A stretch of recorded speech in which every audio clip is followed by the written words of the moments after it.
జై శ్రీరామ్ అండి. నా పేరు చందా రామారావు గారు. నాది నారాయణపురమే. గద్దెమాలక్ష్మి అమ్మవారి ఆలయం విశిష్టత గురించి ఈరోజు ఇక్కడ మాట్లాడటం జరుగుతూ ఉన్నది. విషయం ఏంటంటే, గద్దెమాలక్ష్మి అమ్మవారు గత సుమారుగా 4 తరాలు అంటే 300 సంవత్సరాల నుంచి అమ్మవారు అక్కడ వెలిసినట్టు మా పూర్వీకులు, మా నాన్నగారు వాళ్ళు, మా అంతకుముందు ఉన్నటువంటి పెద్దలు చెప్తుండేవాళ్ళు. అప్పట్లో చందా రామయ్య గారి తండ్రి చందా రఘుపతి గారు, మరి అదేవిధంగా అప్పుడు ఉన్నటువంటి కొంతమంది ఇంకా పెద్దలు, సుమారుగా వాళ్ళ పెద్దల పేరు పూర్తిగా తెలియదు.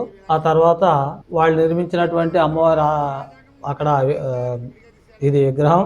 ఆ తర్వాత నుంచి చందారామయ్య గారి చేతికి వచ్చిన కాడ నుంచి సుమారుగా మాకు కూడా తెలిసిన విశేషం అదంతా. అప్పుడు ఉన్నటువంటి గ్రామ పెద్దలు ఆ చుట్టుపక్కల ఉన్నటువంటి కొద్ది ఇళ్ళే ఉండే. అప్పుడు నారాయణపురంలో మొత్తం కూడా ఒక 50 ఇళ్ళు సుమారుగా ఉండే, ఎక్కువ ఉండే కావు చిన్నప్పుడు. ఆ తర్వాత ఇప్పుడంటే 400 ఇళ్ళు సుమారుగా అయినాయి. ఆ 50 ఇళ్లలో ఉన్నటువంటి పెద్దలు అమ్మవారిని నడి బొడ్డున అమ్మవారిని నిలపడం జరిగింది. అప్పుడు ఊరికి అదే మధ్య సెంటర్ ఉండేది. అది అప్పుడు పెద్దలు చందారామయ్య గారు, చిన్నంచెట్టి చలపతి గారు, దేవరచెట్టి జగన్నాథరావు గారు, బూజూరు నారాయణ గారు, చిన్నంచెట్టి వెంకటనరసింహ గారు, అదేవిధంగా చిన్నంచెట్టి శోభనాద్రి గారి తండ్రి వరదయ్య గారు, జల్లిపల్లి వెంకట సర్వయ్య గారు పెద్దలు అప్పట్లో వాళ్ళు, చేడే నరసింహ గారు, తిరుపతి గారు, వాళ్ళ మధ్యలో ఉండేటువంటి ఆ కోడలది అక్కడ అమ్మవారిని నెలకొల్పడం జరిగింది. అప్పటి నుంచి కూడా అమ్మవారు గ్రామస్తులు పూజలు అందుకుంటూ సత్యమైనటువంటి అమ్మవారుగా గుర్తింపు ఈనాటి వరకు ఆ తల్లి బజార్లో తిరుగుతున్నటువంటి ఆనవాళ్ళు ఇప్పుడు ఉన్నటువంటి పెద్దలు కానీ ఇప్పుడు కూడా అందరూ తెలిసిన విశేషం అది. ఇప్పుడు కూడా అమ్మవారు బజార్లో తిరుగుతూ ఉంటారు. అమ్మవారు గద్దెమాలక్ష్మి అమ్మవారు గత 50 సంవత్సరాల క్రితం అమ్మవారికి పెద్ద కొలుపు చేశారు. అంటే పసుపు బండి కట్టాలి, పసుపు బండి కట్టి అమ్మవారిని సాగరింపారు. ఊరు సాగరింపు ఆ రాత్రి పెద్ద కొలుపు జరిగింది గత 50 సంవత్సరాలు సుమారుగా. అప్పుడు చిన్నంచెట్టి రాంబాబు గారు ఆ కార్యక్రమానికి పూర్తిగా బాధ్యత తీసుకొని ఆయన చేయటం జరిగింది. ఆ తర్వాత కూడా అమ్మవారి దసరా ఉత్సవాలు మరి ప్రతి సంవత్సరం 9 రోజులు అప్పటి నుంచి కూడా వస్తూనే ఉన్నాయి. అమ్మవారి మహిళలు తెరవనటువంటి వాళ్ళు ఈ గ్రామంలో ఎవరు లేరు. ఇప్పుడు ఉన్నటువంటి యూత్ కుర్రవాళ్ళు కూడా దాన్ని చేసుకుంటూ రావడం జరిగింది. అనాది కాలంగా అక్కడ ఆ రోజుల్లో కట్టినటువంటి గుడి పూర్తిగా డ్రైనేజీ స్థితిలోకి కిందకి వెళ్ళిపోయిందనమాట. అంటే అప్పుడు ఉన్నటువంటి స్థలాలు ఇప్పుడు గవర్నమెంట్ రావటం, పెద్ద రోడ్లు చేయటం, బజార్లు అన్నీ పెరిగి అమ్మవారు ఉన్నటువంటి గుడి పూర్తిగా నేలమట్టంలో ఉంది.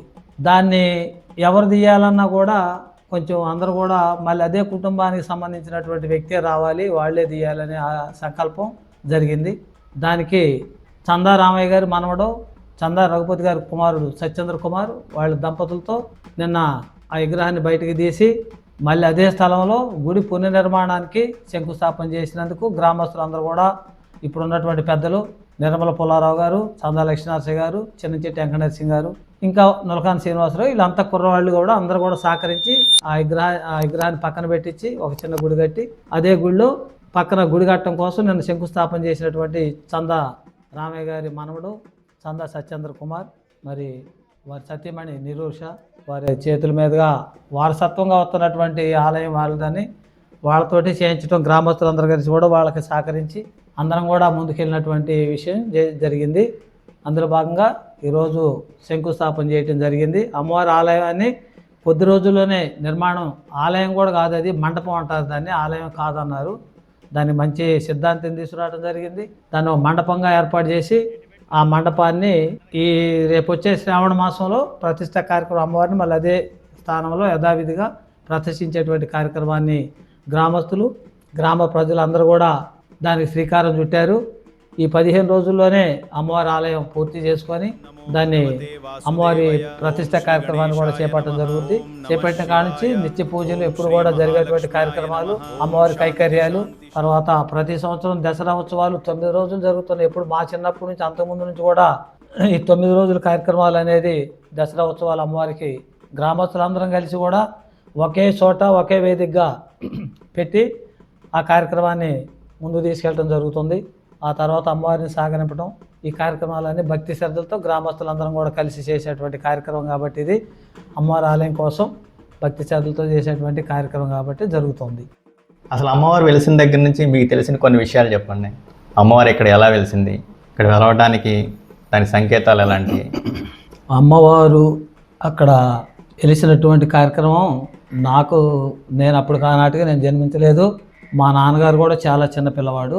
మా తాతగారు చందా ముత్తయ్య గారు, ఆ చందా రామయ్య గారి తండ్రి రఘుపతి గారు వాళ్ళ టైంలో అక్కడ వెలిసినట్టు వాళ్ళు పెద్దల పూర్వీకులు అప్పుడు చెప్పుకునేటోళ్ళు. ఆ తర్వాత మాకు తెలిసిన టైంలో అమ్మవారికి అక్కడ ప్రతి సంవత్సరం కొలుపులాగా చేయటం, అమ్మవారు భక్తి శ్రద్ధలతో ప్రజలందరూ కూడా మంచి నమ్మకంగా అటువంటి ఊళ్ళల్లో ఇళ్ళల్లో ఏదైనా శుభకార్యాలు జరిగితే అమ్మవారి దగ్గరికి వెళ్ళి కొబ్బరికాయ కొట్టిన తర్వాతే మేము ఇంటి పనులు మొదలేసుకునే నమ్మకాలతో ఆ గ్రామంలో అందరూ కూడా అట్లాంటి కార్యక్రమాలు చేస్తుండేవాళ్ళు. ఏదన్నా తలుసుకుంటే తప్పనిసరిగా ఆ కార్యక్రమాలు జరుగుతూ ఉన్నాయని నెరవేరాయి, తప్పనిసరిగా నెరవేరుతాయి.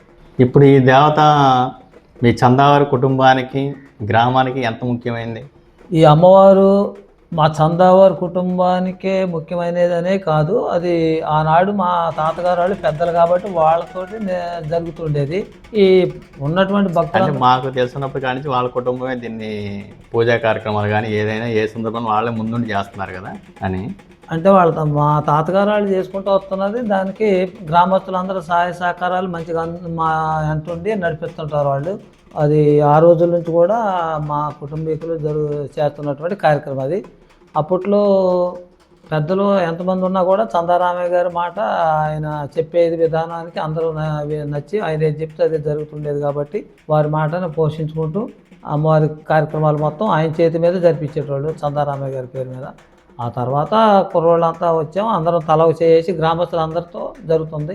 తర్వాత కొంతకాలం చిన్నచిట్టి రాంబాబు గారు ఆయన కూడా ఆ కార్యక్రమాలు ఆయన కూడా మా చందావరాలుడే, ఆయన కూడా కొంతకాలం చేశాడు. తర్వాత ఆయన కాలక్రమేణా లేకపోయినా కూడా గ్రామస్తులందరం కలిసి చేస్తున్నటువంటి కార్యక్రమం ఇది. కార్యక్రమం వాళ్ళ పిల్లలు కూడా కలిసి వస్తున్నారు. వాళ్ళ పిల్లలు కూడా ఈ కార్యక్రమానికి ముందుండి చేస్తున్నారు. వాళ్ళ పిల్లలు కూడా చిన్నచిట్టి రాంబాబు గారి పిల్లలు కూడా ఈ కార్యక్రమాన్ని ముందుకు తీసుకెళ్తాకి ఎప్పుడు కూడా ముందంజ ఉంటారు వాళ్ళు కూడా. ఈ అమ్మవారు ఇక్కడ వెలిసే ముందు ఏమైనా విశేషం జరిగిందా అని మీ పెద్దలు చెప్పుకునే విషయాన్ని మీకు గుర్తుందా? అప్పట్లో మా పెద్దలు చెప్పే టైంకి మేము చిన్నపిల్లలం, మాకు ఇదంతా తెలిసేటప్పుడు ఆ పెద్దలు లేరు. అంటే ఇక్కడ ఈ అమ్మవారు ఇలా వెలిసింది అది అని చెప్పుకుంటూ ఉంటారు కదా మన చిన్నతనంలో, అలాంటి విషయం చెప్పుకునేదంటే అమ్మవారు అక్కడ గ్రామ దేవతగా నిర్మించబడింది అప్పట్లోనే. ఆ పెద్దలు అమ్మవారిని అప్పుడు ఆ పెద్దలు నిలబెట్టారు. అక్కడ నుంచి వాళ్ళ వెనకమాల మా తండ్రులు వాళ్ళ వెనకమాల మేము అదే నమ్మక భావంతో పనిచేయడం జరుగుతుంది. ఇప్పుడు కూడా మా కార్యక్రమాలు ఏ ఉన్నా కూడా అమ్మవారు తప్పనిసరిగా నెరవేర్చడం జరుగుతుంది.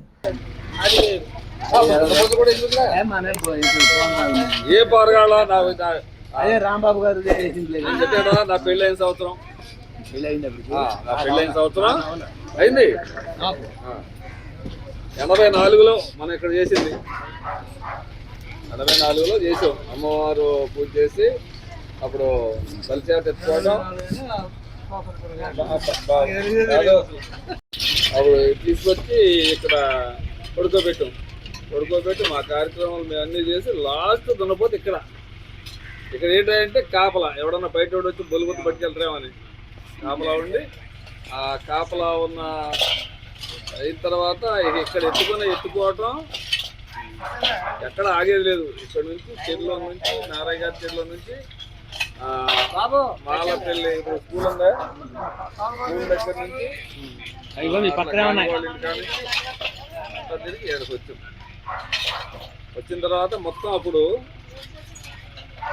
వలస. ఇక ఊళ్ళో ఎవరుంటాకి లేదు, చిన్న పెద్ద మొత్తం గూట్లు ఒడ్డు గోద మొత్తాన్ని బయట ఎల్లో వదిలిపెట్టి అక్కడ తిని చేరుకున్నాం. ఇప్పుడు అమ్మవారి సేవలు నిర్వహిస్తున్న కుటుంబం గురించి చెప్పండి. అసలు వాళ్ళకి అమ్మవారి సేవాభావం చేసేటువంటి కార్యక్రమం వాస్తవంగా అప్పటి నుంచి చందారామయ్య గారి కుటుంబమే చేస్తుంది. ఆ తర్వాత ఇప్పుడు ఉన్నటువంటి వాళ్ళందరం కలిసి కూడా ఇప్పుడు వాళ్ళ కుమారులు చందారామయ్య గారి కొడుకులు హైదరాబాద్లో సెటిల్ అయిపోయారు. ఆ తర్వాత ఉన్నటువంటి వాళ్ళు ఇక్కడ మా చందావారి కుటుంబం ఉంది. తర్వాత ఇక ఉన్న చిన్నచెట్టి వారి కుటుంబాలు ఉన్నాయి, చేడేవారి కుటుంబాలు, తర్వాత దేవర చెట్టు వారు కానీ, బూజూరు వారు కానీ, ఇప్పుడు కొత్తగా మళ్ళీ వచ్చినటువంటి కుటుంబాలు నొలకాన సుబ్బారావు గారు వాళ్ళు కానీ, ఈ మెండా వాళ్ళు అప్పటి నుంచి వాళ్ళు అనాది కాలంలో ఉన్నవాళ్ళు మెండా వాళ్ళు, యాదవులు, అట్లా వచ్చినటువంటి వాళ్ళు అందరూ కూడా అమ్మవారి భక్తిని నమ్మి అందరూ కూడా అమ్మవారి సేవాభావాలు అందరూ కూడా గ్రామస్తులందరూ కూడా ముందుకు రావడం జరుగుతుంది. బతుకమ్మలు ప్రతి సంవత్సరం కూడా సుమారుగా 50 బతుకమ్మలు అట్లా చేయటం జరుగుతుంది. అదే ఈ శంకుస్థాపన కార్యక్రమానికి సందా సత్యేంద్ర ఫ్యామిలీని ముందుగా ఉంచి వాళ్ళ చేతుల మీదుగా జరిపించారు కదా, అదే అని విశేషంగా వచ్చిందా అని చెప్పి తెలుసుకుందామని. విశేషంగా రావటం కూడా ఒక కారణం ఉంది. అందులో వాళ్ళ తాతగారి నుంచి చేసుకుంటూ వస్తున్నటువంటి అమ్మవారు కార్యక్రమం అది. ఇప్పుడు ఉన్నటువంటి వారు కూడా వాళ్ళ తండ్రి గారికి ఇప్పుడు తర్వాత వాళ్ళ కుటుంబీకులే వారసత్వంగా ఆయనే చేయాలని ఒక ఆలోచన వచ్చింది. గ్రామస్తులందరం కూడా కలిసి మరి మీ తాతగారు వాళ్ళు నిలబెట్టినటువంటి ఆలయం అది పూర్తిగా శిథిలావస్థలో ఉంది కాబట్టి దీనికి కార్యక్రమం కొంచెం ముందుండి మీరు చేయండి, వెనకమాల మొత్తం మేమే ఉంటాం అని చెప్పేసి నేను పేట్ల మీద కూర్చోబెట్టి వారిని అదే అందరూ వచ్చి ముందుండి జరిపించారు. అందరం ఉన్నాం, గ్రామస్తులు అందరం ఉండి వాళ్ళ కుటుంబ సభ్యుడు అని చెప్పేసి ఆయన ముందుండి నడిపించడం జరిగింది. ఖర్చు అనేది అమ్మవారి ఖర్చు ఇక అందరం పెట్టుకుంటాం, గ్రామస్తులు అందరం వస్తారు. దీంట్లో ఎవరు కూడా వెనకాడేది లేదు. అందరికీ కూడా తెలుసు అమ్మవారి శక్తి ఏంటో తెలుసు, అమ్మవారికి ఉన్నటువంటి పవర్ ఏంటో తెలుసు మన గ్రామస్తులకి. అందరూ కూడా ఏ కార్యక్రమం చేయాలన్నా ఎవరు వంతు సాయం వాళ్ళు ఇప్పుడు ఇవ్వటానికి సిద్ధంగా ఉన్నారు. రేపు గుడి కట్టాలంటే నులకాని సీన్ గారు అప్పుడే 15 సిమెంట్ కట్టలు ఇవ్వడం కూడా జరిగింది. ఇంకొక ఆయన ఐరన్ ఇస్తారు, ఇంకొక ఆయన రాళ్ళు, అట్లా అందరం ఇస్తాం. దాంట్లో వెనకాడేది ఏమి లేదు. అమ్మవారు వాళ్ళు ఒక్కళ్ళకే అమ్మవారు కాదు, కాకపోతే వాళ్ళ తాతగారు శంకుస్థాపానికి వాళ్ళ కుటుంబానికి అప్పచెప్పారు కదా, అందరూ ఉండి కూడా అది ప్రత్యేకత వాళ్ళకి ఎలా వచ్చిందా అని తెలుసుకుందామని అడిగాము. వాళ్ళ తాతగారి టైం నుంచి వస్తుందని మేము ఆయనకి ఇవ్వడం జరిగింది, అంత మించింది ఏమీ కాదు. ఎందుకంటే చాలా కుటుంబాలు అందరం కలిసే ఉన్న కుటుంబాలే కదా అని. అన్ని కుటుంబాలు కలిసి ఉన్నాయి కానీ వాళ్ళ తాతగారి టైం నుంచి వాళ్ళు చేస్తున్నారని అది వాళ్ళకి అవ్వడం జరిగింది.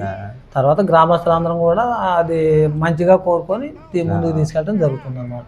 మీ తరం తర్వాత వచ్చే వాళ్ళకి ఈ సాంప్రదాయం కొనసాగించాలని మీరు ఎలాంటి ఎలా భావిస్తున్నారు కొనసాగించాలని? ఇప్పుడు ప్రతి చోట సనాతన ధర్మం అనేది బాగా ముందుకెళ్ళే ఆలోచన ఉంది. ఇప్పుడు పిల్లలు మేము ఇంత బతుకమ్మలో ఆడుతున్నామంటే ఒకప్పుడు 15-20 బతుకమ్మలు వచ్చాయి. ఆ తర్వాత పిల్లలకి భక్తి భావం పెరిగింది. ఈ బతుకమ్మ పండుగలు ఆడటంలో ఆడపిల్లలు కానీ మగపిల్లలు కానీ సుమారు 200 మంది పిల్లలు వస్తున్నారు. వాళ్ళకి అమ్మవారి మీద నమ్మకం ఉండి మొత్తం రావటం జరుగుతుంది కదా ఆలయానికి. అదే నమ్మకంతో మా తర్వాత మా తండ్రుల తర్వాత మేము చేసుకొచ్చే మా తర్వాత మా పిల్లలకు అప్పచెప్పడం జరుగుతుంది. అటు గ్రామంలో ఉన్న ప్రతి ఒక్కరు కూడా పెద్దల నుంచి పిల్లలకు అప్పచెప్పడం జరుగుతుంది. మా తాతగారు వాళ్ళు మా నాన్నగారి కాళ్ళకి అప్పచెప్పారు, మా నాన్నగారు మాకు, మా తర్వాత మా పిల్లలకి అట్లా వెళ్ళిపోతూనే ఉంటుంది. అది గ్రామంలో ఎంతమంది ఉంటే అంతమంది ఆ కార్యక్రమాన్ని ముందుకు తీసుకెళ్ళడం జరుగుతుంది అనమాట. ఈరోజు నన్ను ఈ ఛానల్కి పిలిపించి ఇంటర్వ్యూ చేసినందుకు ధన్యవాదాలండి వలి గారు. అందరికి మీ ఛానల్కే ధన్యవాదాలు. జై శ్రీరామ్. ఇప్పటివరకు మనకి ఇంటర్వ్యూ ఇచ్చిన సందా రామారావు గారు సనాతన ధర్మాన్ని గౌరవిస్తూ శ్రీరాము భక్తులైన ఈయనతో ఇంటర్వ్యూ తీసుకోవడం మనకి ఆనందంగానే ఉంది. అందరికీ నమస్కారం. జై శ్రీరామ్. హాయ్ ఫ్రెండ్స్, మన రామారావు గారు చెప్పింది విన్న తర్వాత ఒక గ్రామం, ఒక విశ్వాసం, ఒక సాంప్రదాయం, తరతరాలుగా కొనసాగుతున్న అమ్మవారి సేవల గురించి మనకు తెలియని విషయాలు ఎన్నో చాలా బాగా వివరించారు. ఒక ఆలయం నిర్మించడం అంటే కేవలం ఇటుకలు సిమెంట్తో నిర్మించిన కట్టడం మాత్రం కాదు. గ్రామ ప్రజల భక్తికి, నమ్మకానికి, సంస్కృతికి సజీవ సాక్ష్యాలు. ఈ గుడికి శంకుస్థాపన చేసినటువంటి దంపతులు అమ్మవారికి తరతరాలుగా సేవ చేస్తున్నటువంటి కుటుంబానికి చెందినవాళ్ళు. వారి కుటుంబం ఎన్నో సంవత్సరాలుగా అమ్మవారికి ఉత్సవాలు, ప్రత్యేక కార్యక్రమాలను భక్తి శ్రద్ధలతో నిర్వహిస్తూ ఈ సాంప్రదాయాన్ని నేటికి 4వ తరమైన సత్యేంద్ర నిరూష దంపతులు కొనసాగించడం గ్రామ ప్రజలందరికీ సంతోషంగా ఉంది. వారి చేతుల మీదుగా ఈ శంకుస్థాపన జరగడం వారి కుటుంబానికే కాకుండా గ్రామ పెద్దలకు, గ్రామ ప్రజలకు సంతోషాన్ని కలిగించింది. ఈ కొత్త ఆలయ నిర్మాణం పూర్తయిన తర్వాత శ్రీ శ్రీ గద్దె మహాలక్ష్మి అమ్మవారు ఇంకా వైభవంగా ప్రజలకు దర్శనమివ్వాలని గ్రామంలోని ప్రతి ఒక్కరూ కోరుకుంటున్నారు. ఈ పవిత్ర కార్యానికి సహకరించిన దాతలకు, గ్రామ పెద్దలకు, భక్తులకు మరియు అమ్మవారి సేవలను వారసత్వంగా కొనసాగిస్తున్న కుటుంబ సభ్యులకు మన అమేజింగ్ ఫ్యాక్ట్స్ విత్ వలి ఛానల్ తరపున వారికి ధన్యవాదాలు తెలియజేస్తున్నాం. గద్దె మహాలక్ష్మి అమ్మవారి కరుణ కటాక్షాలు ఈ గ్రామ ప్రజలందరిపై ఉండాలని మనస్ఫూర్తిగా కోరుకుంటున్నాం. ఈ ఆలయం పూర్తయిన తర్వాత ఆలయ ప్రారంభోత్సవానికి మన ఛానల్ ద్వారా మళ్ళీ కలుసుకుందాం. ఈ పవిత్ర కార్యక్రమం మీకు నచ్చితే వీడియోకి ఒక లైక్ చేయండి. ఇప్పటివరకు ఈ అమ్మవారి విశిష్టత, చరిత్ర తెలియని వారికి షేర్ చేయండి. ఇలాంటి గ్రామ చరిత్ర, ఆధ్యాత్మిక విశేషాల కోసం ఇప్పుడే మన అమేజింగ్ ఫ్యాక్ట్స్ విత్ వలీ ఛానల్ని సబ్స్క్రైబ్ చేసుకోండి. మరొక వీడియోతో మళ్ళీ కలుద్దాం. Thank you.